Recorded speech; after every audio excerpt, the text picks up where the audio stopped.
O ito po mga kababayan, no. Ito na naman po ako ngayon.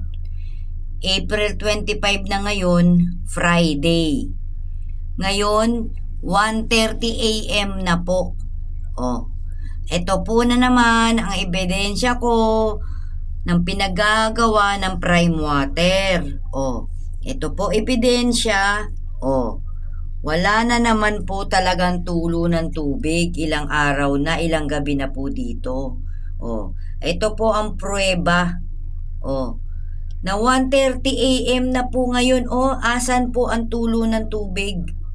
O, wala po.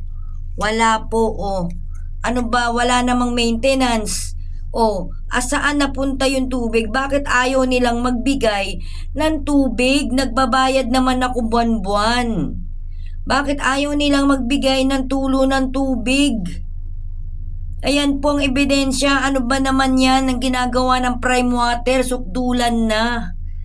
O, ayan po ebidensya. O, ang tulo ko dito dapat hanggang 5 AM lang yan eh.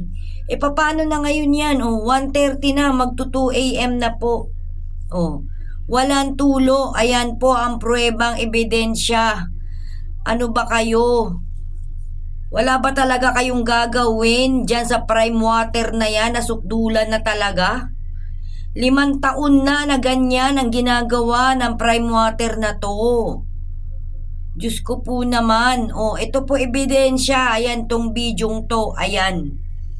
O, aksyonan nyo naman itong prime water na yan. O, sayang buwan-buwan ako nagbabayad tapos walang tulo ng tubig. Wala silang binibigay na tubig.